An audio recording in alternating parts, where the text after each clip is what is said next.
Thank you, Dean Lyons. It's great to be here. I actually live like 5 minutes away, so it's easy to say yes to come over to Haas and talk to you guys.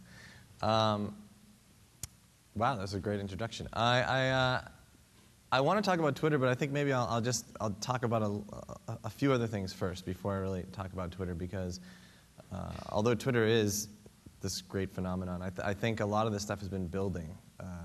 A lot of the stuff that we're doing has really been building over the last 10 years.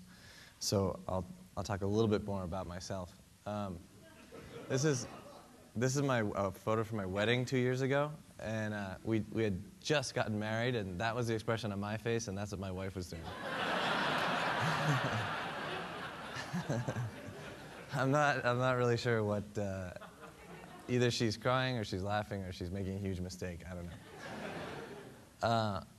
But I'm optimistic that she was laughing and she was excited. One of the things I've been doing since about, I guess, in 1999 we started thinking about it, but in 2000 we launched a service called Xanga.com, and it was a very early, it was like MySpace before MySpace. It was a blogging community where you would sort of write about what happened to you that day and read about what your friends did, all in the same place, and there was a strong feedback loop there.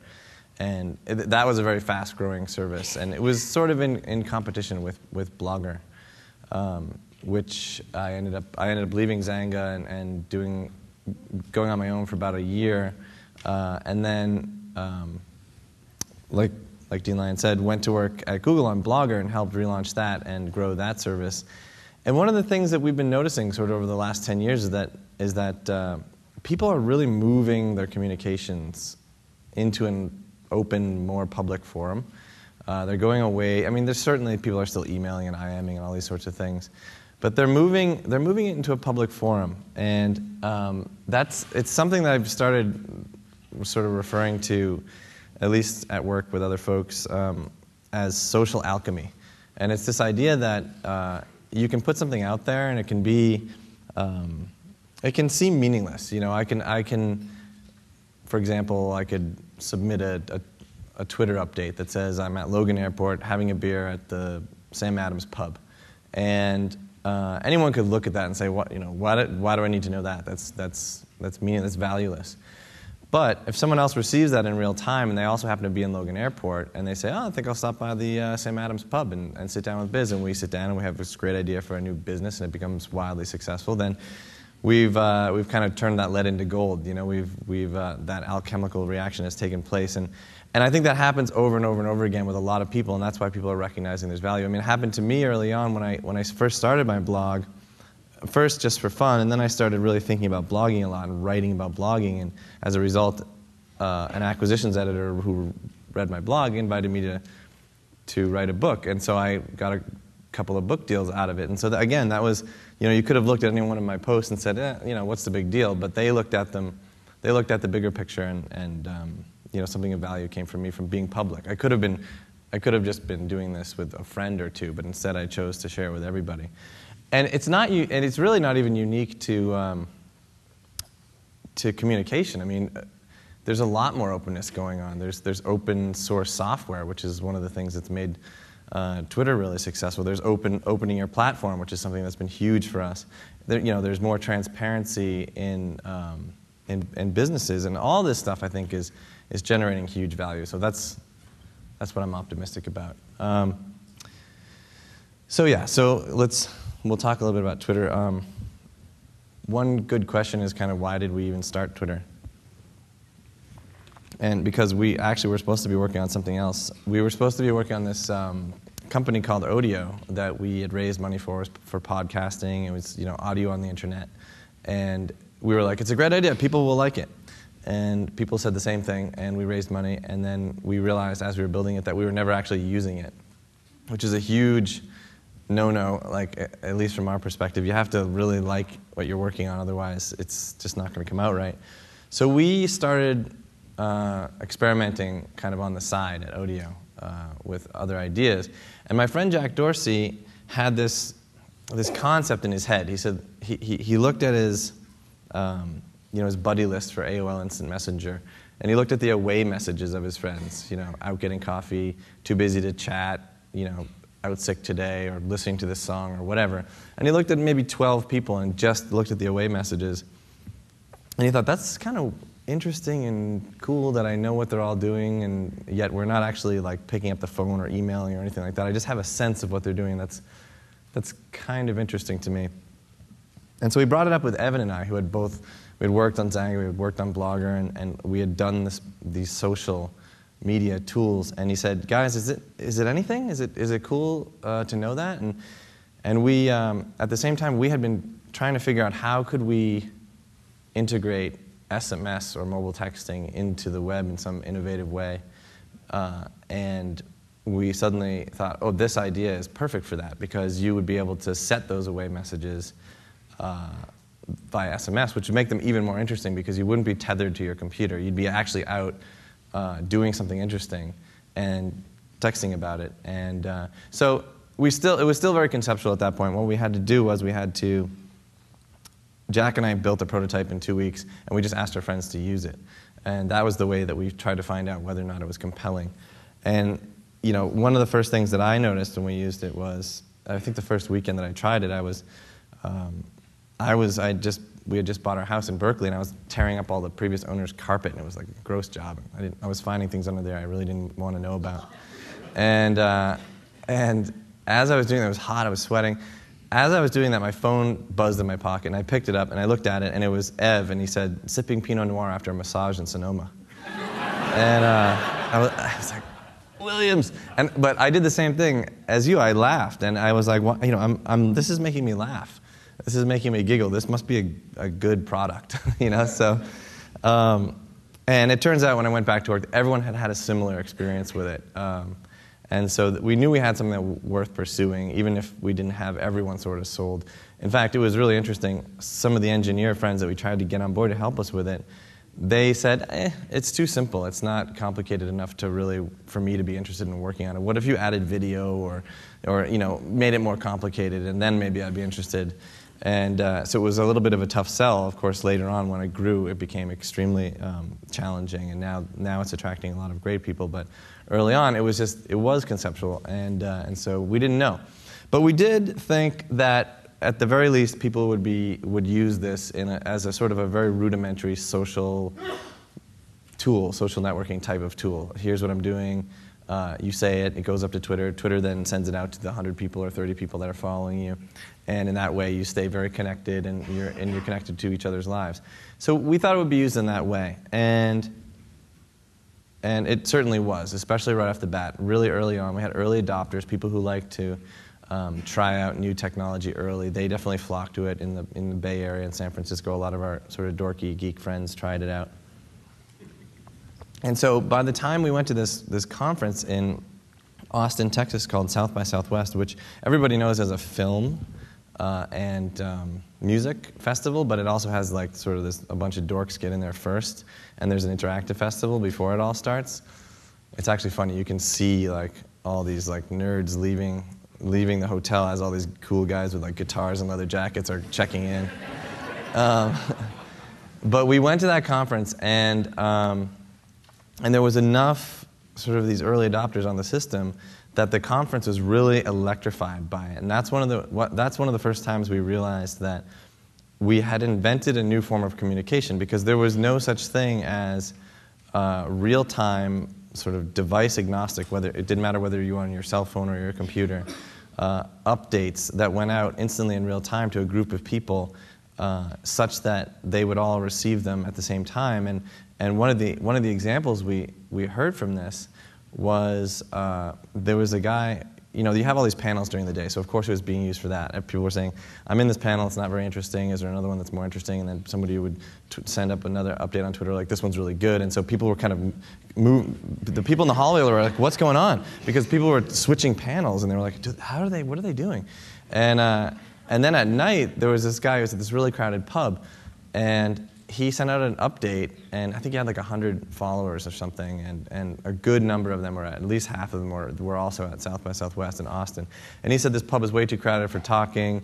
I'm going to move to this other pub, and he named this other pub on 6th Street. And in the 10 minutes it took him to walk over there, that pub was totally jammed with people waiting outside to get in and everything. And so his plan totally backfired, but what it showed us was, when you do the math, it's like, okay, so he has 50 people that are there, they get the update, and they say, oh, good idea, I'll tell my Twitter friends, and they do the same update to their Twitter friends, and it just multiplies very quickly so that like instantly 800 people show up at this place.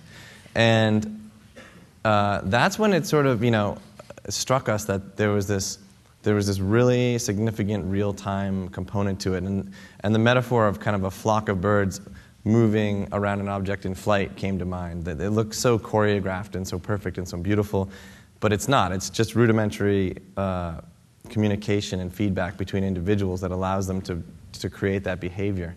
And that's all Twitter was. It was just like people reacting with these short messages in real time, back and forth, and adjusting accordingly, and then moving as one.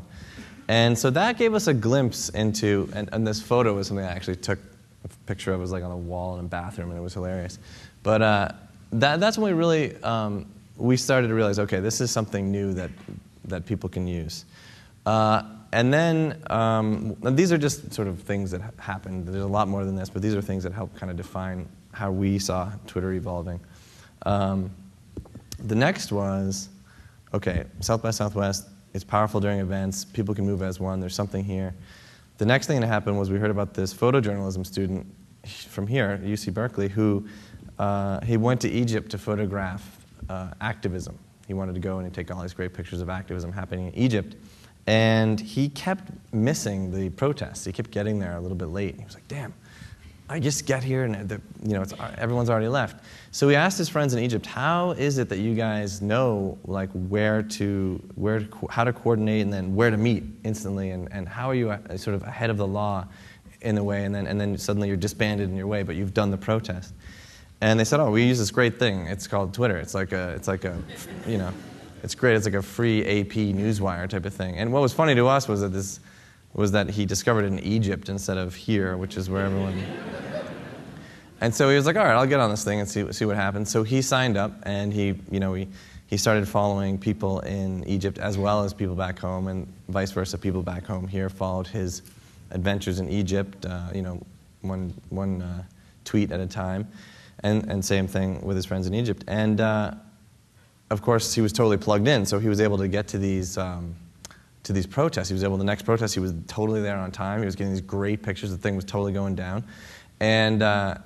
And suddenly, he actually told us this really funny story. He said the way that he knew something was about to go down was suddenly there was a very high mustache quotient. He told us that Egyptian police all have mustaches. And he was like, wait a minute, there's a lot of mustaches going on right here. Something's about to happen. And sure enough, he was immediately arrested, thrown in the back of a car, and he was like, oh my God, I'm arrested in Egypt. What do I do? And he said, they didn't take my mobile, and he just thought, I'll just Twitter. And he Twittered the word arrested, and that's it. That's all he sent out.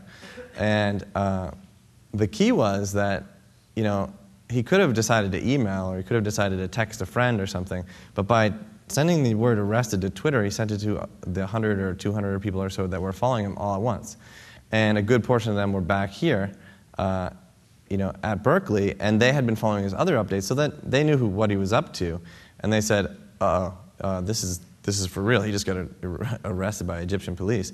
So, they called their dean, and the dean called the lawyer, and the lawyer called the consulate, and then 2 hours later, he sent another tweet. It just said, freed. And, so I'm sure it was a lot scarier for him, but for us, it was like this, wow, this is this great new powerful medium that although people will give us a hard time about the individual, the meaningfulness of the original, tweets or bits of information, it was huge for him. One word was huge. So that gave us another clue into, okay, there's something, this can have a profound impact. And then things all over the world just started happening. And we can't even, at this point, even track them all. But there were wildfires in Southern California that the fire department, which is also on Twitter, was just having a terrible time tracking because they're all over the place. But people were twittering, I'm seeing fire, I'm seeing smoke, I'm seeing this, I'm seeing that.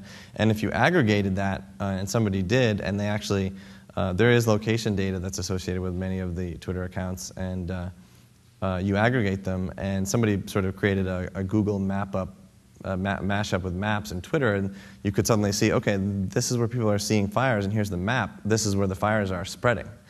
And you got a good, and so they were using it for that. The LA Times ended up just putting the live feed of everyone twittering about fire right on the front page of their website.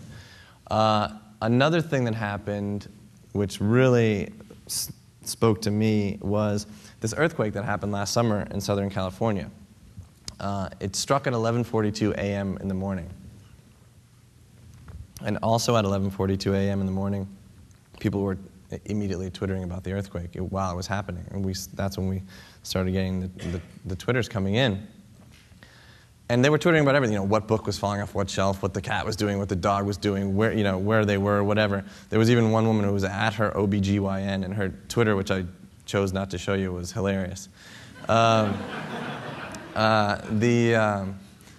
But that was amazing to me. It was at 11:42 a.m. People were twittering at 11:42 a.m.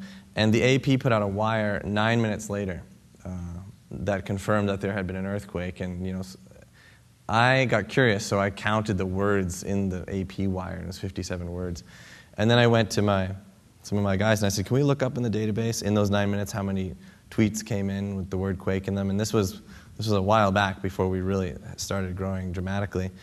And my engineers told me we had over 3,600 tweets in the 9 minutes with the word quake in them. So even at a conservative estimate of like 15 words per tweet, let's say, we had over 50,000 words about that event collected in the 9 minutes it took the AP just to confirm it, and then of course many more after that. But it spoke to me because the idea of a wire service is 175 years old. Twitter is a 2-year-old company, and we were already saying, hey, wire service guys, there's a new pace here, and it's real time, and minutes aren't going to cut it.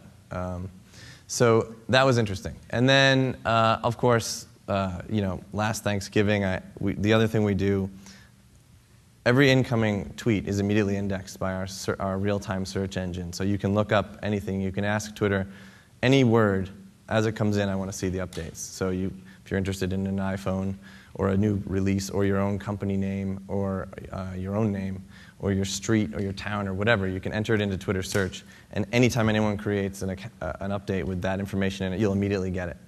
And so one of the things we do over all these incoming tweets is we analyze them for sort of velocity of certain terms, and we surface these trends. We call them trends. And we do that every minute.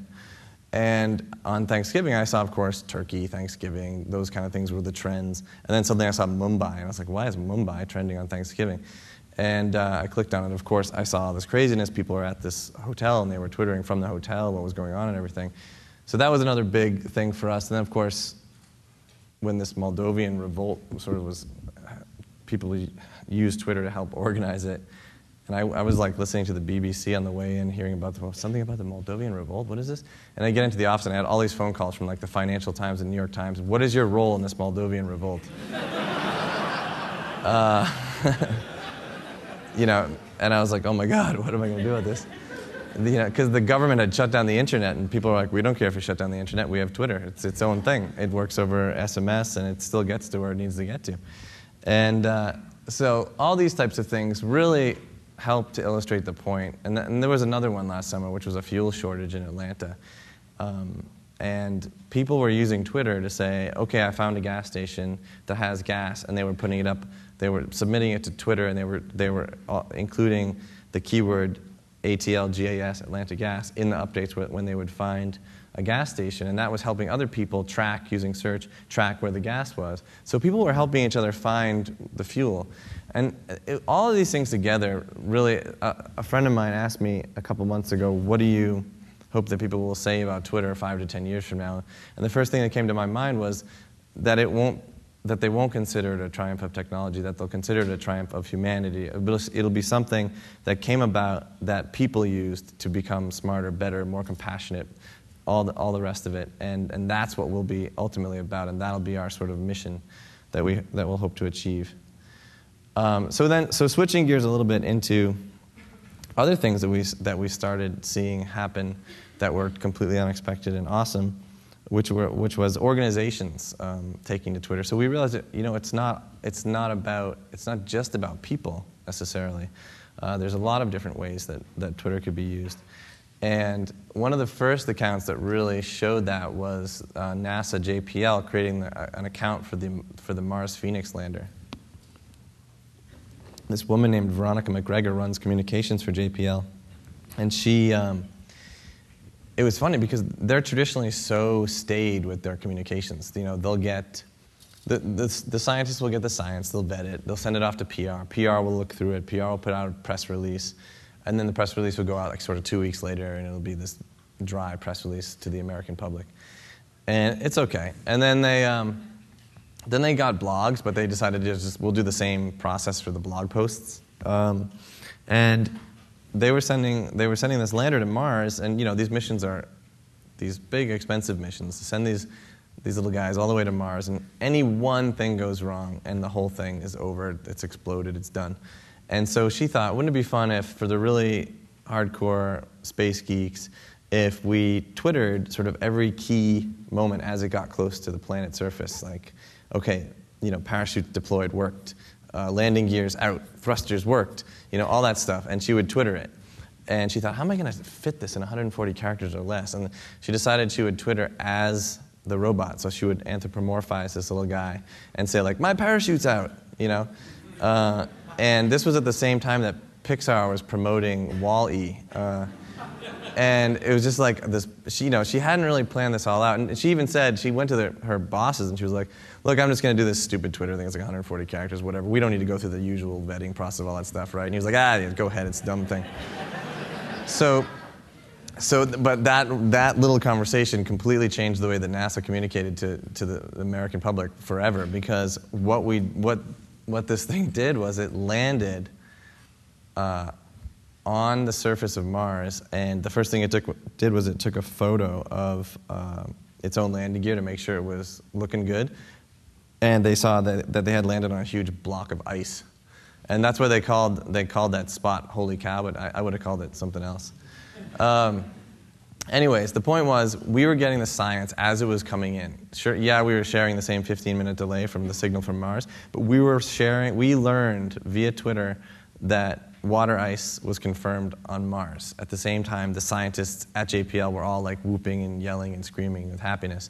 So it was really exciting, and this older reporter actually called me to talk to me about it, and he said that it was really reminiscent, this shared event even though it was Twitter and it was just these text messages, really reminded him of sort of the moon landing. People gathered outside of the television stores with all the TVs facing out, watching together as we landed on the moon, which is nice of him to say. I don't know if it's that big a deal, but it was really cool. And now NASA has like an account for every single one of their mission critical projects that they're doing.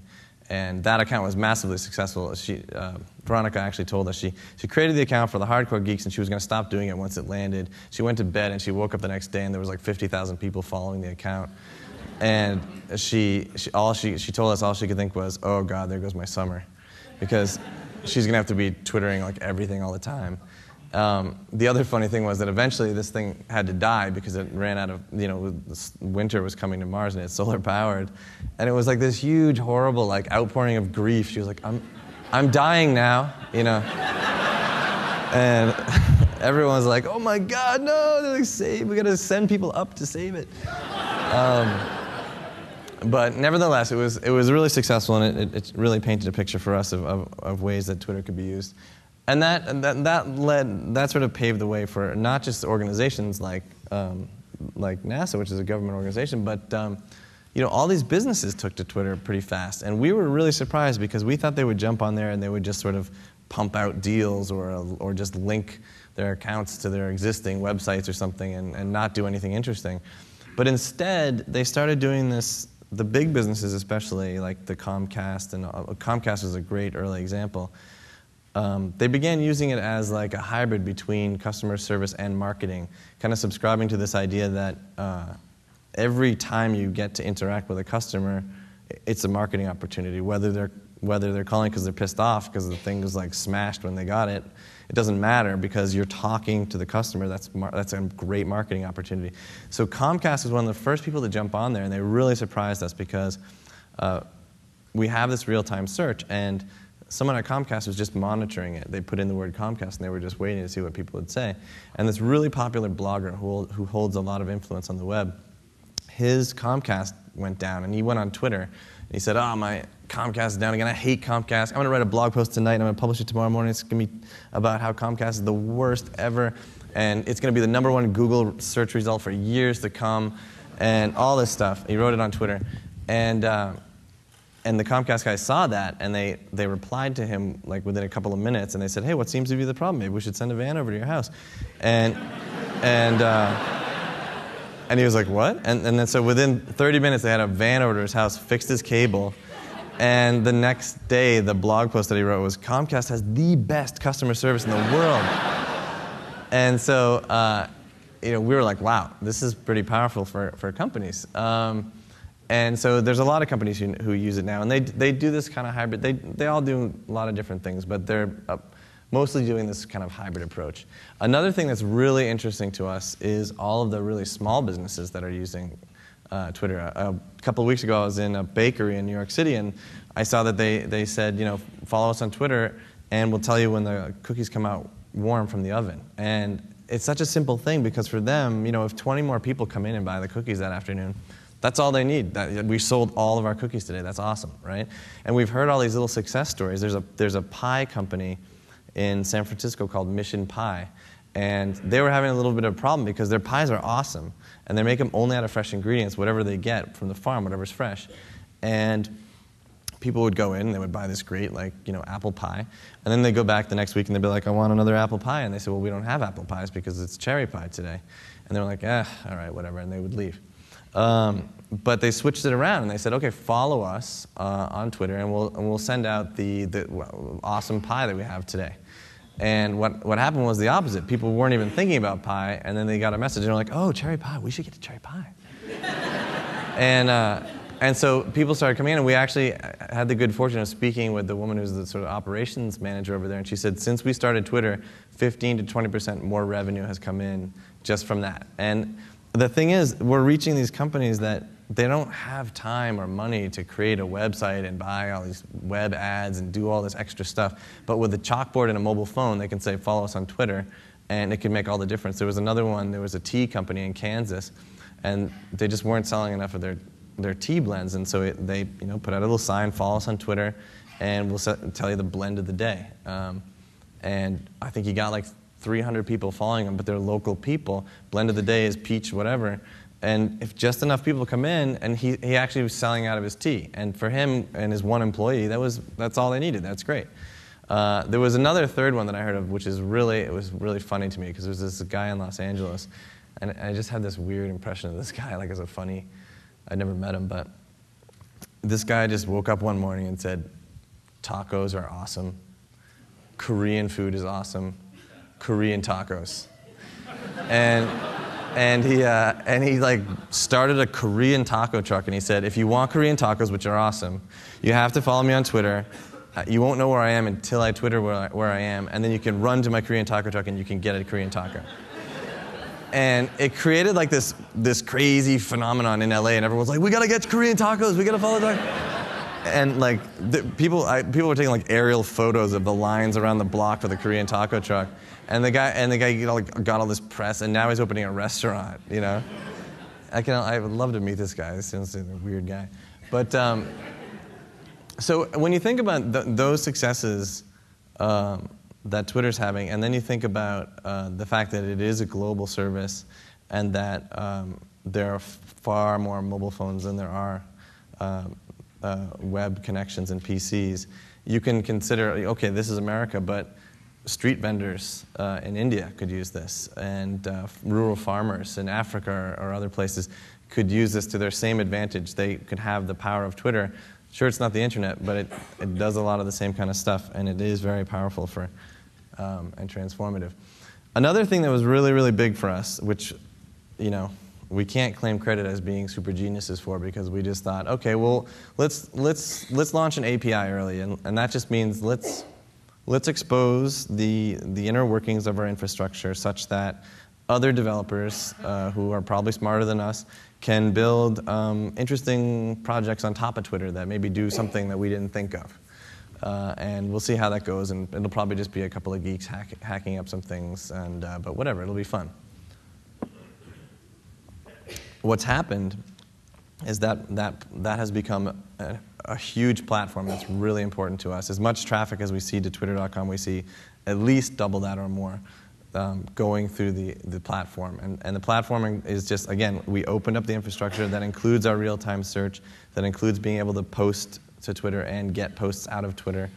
And so now we have thousands and thousands of individual applications that you can use, whether you have an iPhone or a BlackBerry or a PC or a Mac, or you just want a different web experience.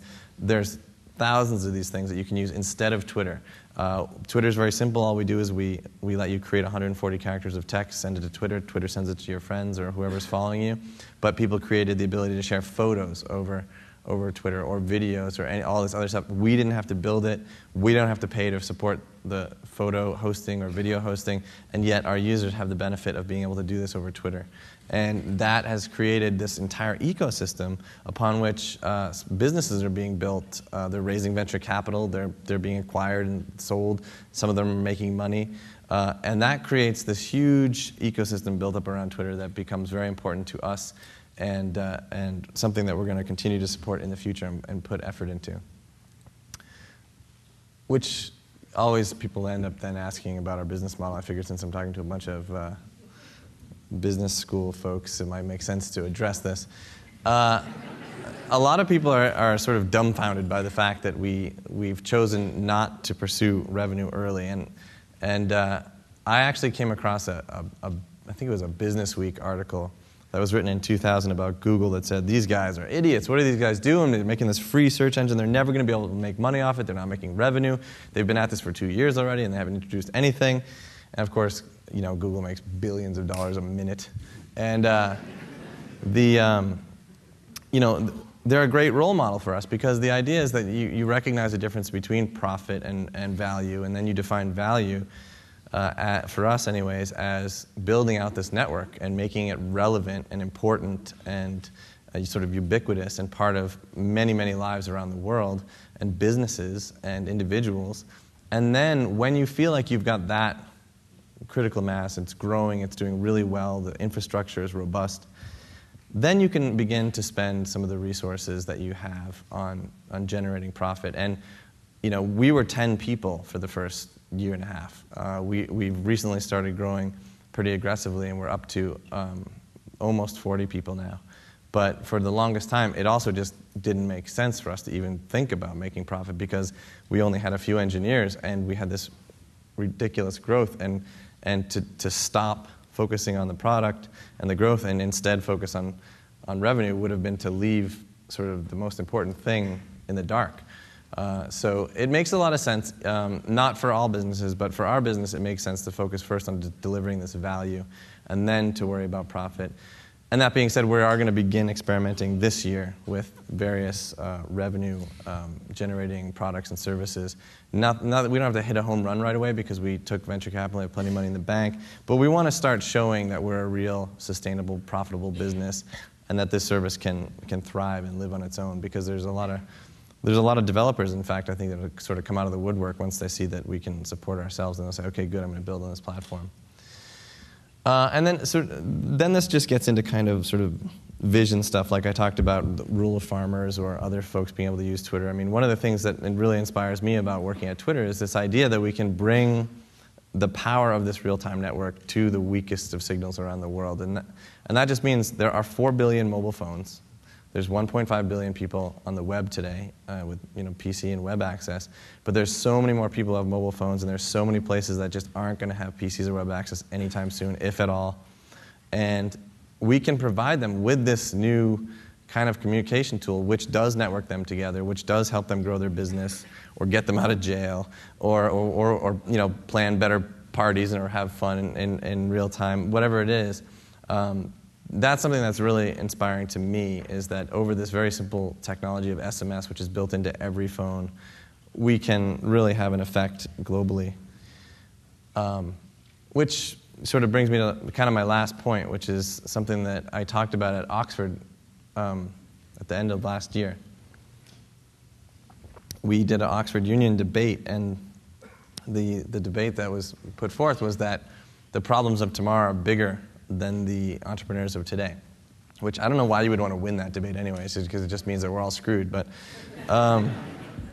this for me spoke a lot to the significance of culture at a company, and the significance of what Dean Lyons was telling me about when I had a meeting with him about meaning makers, and why would you come work at Twitter as opposed to one of these other great companies that makes a lot of money. And to me, the argument against this case was that the world's biggest problems are caused by many individuals working in concert to produce phenomena greater than the sum of their parts. And that's like emergence or a superorganism in biology. And none of us in this room are specifically responsible for global warming, but we all are playing our part, and we're making it happen. And I think that the solutions to these gigantic global problems are the same as what's causing the problem. So when you come to work at Twitter every day, ideally, if you get your culture right and you get your thinking right, by coming in, working together in concert, we can produce phenomena greater than the sum of its parts. And then when you think about this sort of ethos in the Bay Area of companies like ours, opening up the technology and the infrastructure, and sharing a lot of what they do, open sourcing their software, then you can think of, okay, Twitter is a superorganism, Google's a superorganism, Facebook's a superorganism. They're all working together to create this even bigger superorganism, and maybe we really can actually have an impact on a global scale. And that's the positivity, that's the optimist in me, if not in my wife. And we won. We killed at Oxford Union. We beat the Oxford guys, which was awesome. And I think that's pretty much it. Yeah, that's all I got so far. But I'd be willing to do questions if there's time.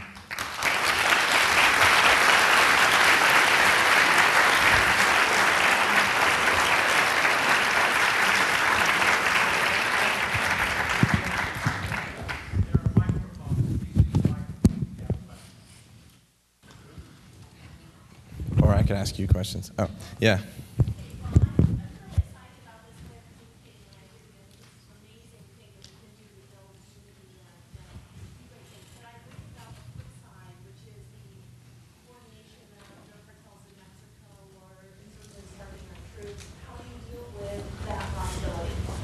So the question was, how do we deal with drug cartels and others organizing over Twitter and using it for evil things?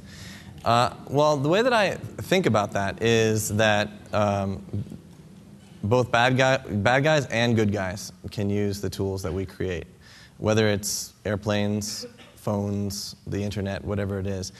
And again, the optimist in me says, especially Twitter, is a public and open service. That's one of the reasons why it's so compelling and interesting, is that 90% of these accounts are totally open and they're totally searchable. And you can find out what's going on. You can analyze the traffic. You can look at it. And I generally think that more openness is better because it exposes more light on these types of things, whereas a closed network keeps it in the dark and allows them to function and sort of seethe and fester in the dark.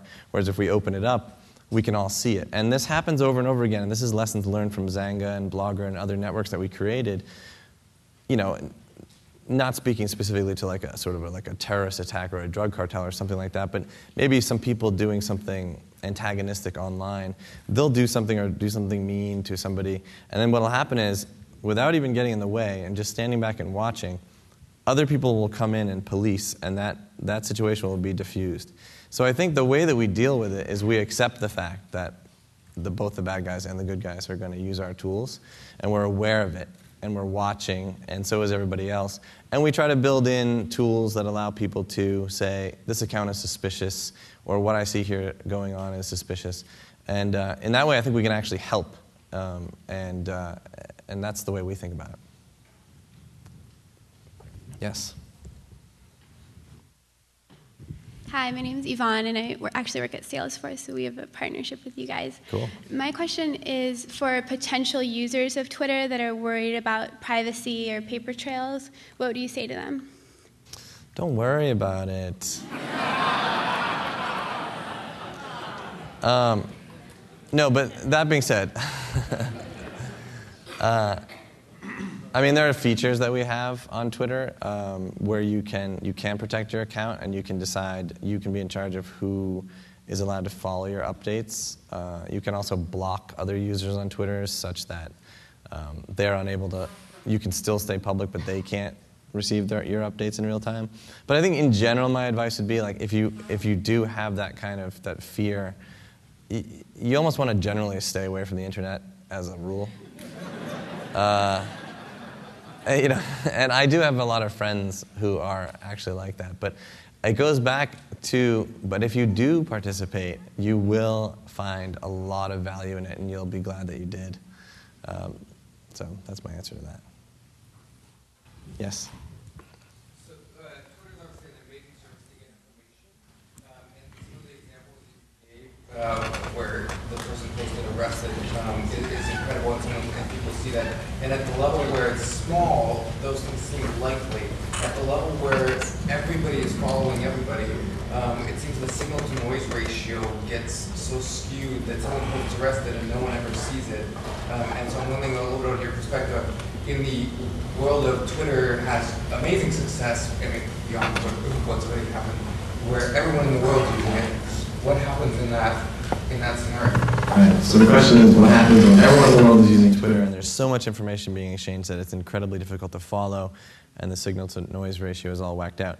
So for one thing, everyone doesn't follow everyone else. 50% of Twitter users follow about 10 people and are followed by 10 others. So you curate the information that you decide to follow.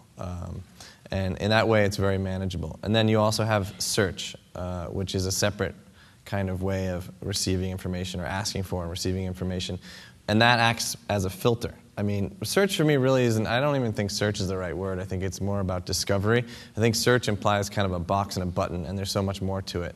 Because when you click on a trend, for example, that's executing a search query and a filter on what you want to see when you type in iPhone and or you click on iPhone and you see what people are saying about the iPhone. So I think, to answer your question, there's a lot of smart things that you can do to filter out the noise. But essentially, because of the way Twitter is engineered, and that you select those sources of information that are meaningful to you and you curate them, you opt into them, it's up to the individual really to sort of put the fidelity on that incoming information. And then, in so much as we can, we will add filters and filtering technology and more smartness to the system so that you can, find out what's going on around you, for example. We think if you follow Whole Foods and you also eat at Whole Foods and you Twitter about eating at Whole Foods on a regular basis, and the electricity goes out at that Whole Foods, we think we can let you know that the electricity is at that Whole Foods and you shouldn't bother going to lunch there today. So we think that there's smart things that we can do using the technology based on location and filtering to really minimize that sort of information overload idea. Two more questions. Right in front. I think when I think about this technology, one is that it's going to change the way communication is used, and the second thing that I think is around branding, right? This would be a great platform for people to try to get into the weeds of the community. That's why more and more is happening, and that's where the people that at the start level too, that can try to do purity of the platform. So what do you think about branding? So the question is, what do we think about branding and opening up the platform to basically commercial usage of the system such that people can learn more about their customers, interact with their customers? We love it. We think it's great. I mean, in fact, that's one of the areas where we're going to first approach monetization this year, is that we are seeing all this usage by Whole Foods, Comcast, JetBlue. All these big companies are using Twitter to monitor mentions of their brands, engage with customers, figure out what are people saying. It's amazing when you type in Starbucks to Twitter search. Every Twitter sounds like an ad. It's like, enjoy my mint frappuccino, so good. And so, I mean, and that, well, obviously it's not always going to be good, but I mean, I think what we can do for those And the other thing that's really important to remember is that Starbucks and Whole Foods and all these other companies have thousands and thousands of people who have decided they want this information. It's not like they're emailing them out and you never asked to be on this email. You click the follow button, which is just as easy to click unfollow on. And you said, I want this information from Dunkin' Donuts or JetBlue or whatever. So we think there's a lot we can do to actually encourage that kind of use and for those companies to get more out of what they're doing now. And ideally to be able to, even for the small, like the cookies coming out of the oven companies, help them make more money, help them interact better with their customers, and perhaps we can charge a fee or add services to that bring revenue to us while at the same time helping them and the people who are following them. So it's good for everybody. There was another question up here earlier, though, yes, yeah. Hi, my name is Tashish. So you said in the past that creativity comes from boundaries. My question is, for creativity, for instance, what do you think the future of the platform of Twitter is, and how do you think the usage is going to evolve? And what do you think the boundaries of Twitter is going to be? So you can have your thoughts on both these topics. So what is the future of the Twitter platform? Twitter platform. Yeah, of the platform specifically. How will it be used by people using it? And how it will be used, yeah. Well, I think the future of our platform is the future of our company. I mean, I think it's and the service itself. It's hugely important. Again, we want to support it, and what we want, one way that we want to support it is we consider it an ecosystem that helps Twitter thrive. So that means that when we do develop our revenue model that makes Twitter sustainable, we will extend it to the ecosystem so that every one of these developers and these companies who are building this ecosystem will benefit from the same revenue that we will, and we'll include them. They're part of our existence, and they're part of our sort of life force, and they'll be part of it. So that means that we will be putting a ton more effort into the platform and going forward making less and less boundaries and getting more and more open to the extent that we can architecturally and infrastructure-wise do that. Those are the two. Thank you.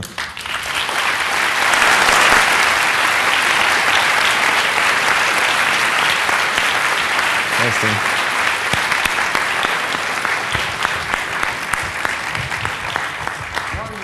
Wonderful stuff.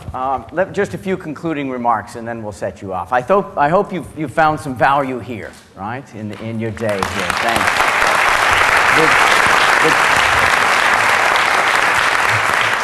There's a very large team, most of whom you know the group, our alumni relations team, and look, there's so many people I could mention. I thank them. They were the ones that really put this together. It's absolutely fantastic. And then a session like this, many of you, I know several of you were not in the marketing session, Rashi Glazer, before this, but many of you were.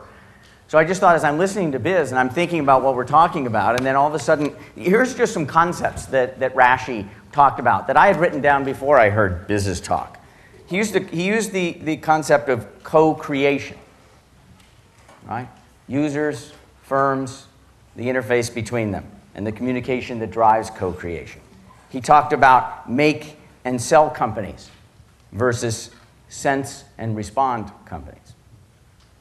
He talked about managing attention as being the big challenge of our age.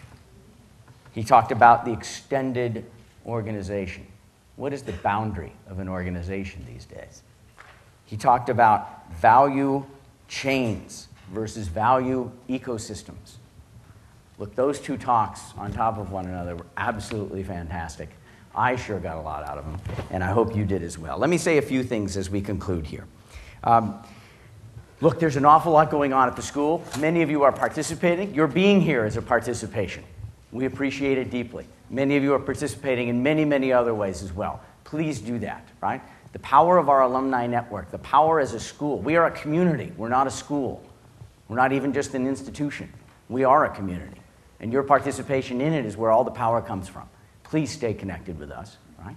One of the things that I also want to add is we are able to tell our current students there will be no diminution in your services at this very difficult economic time, because people have been participating in things like the annual fund. So please continue to participate on all fronts. We really need that. Let me say a few things about the student campaigns, which are doing wonderfully well. I started with this in the initial comments, but the graduating MBA class, the graduating undergraduate class, participation rates are going up, up, up, up, up. We do now actually start with some of the messaging with current students understanding that part of their legacy, part of their stewardship is an important part of the message. Part of the current student stewardship of this organization is participating while they're still here. And that's one reason why these campaigns are doing so well. You and I are stewards of this organization.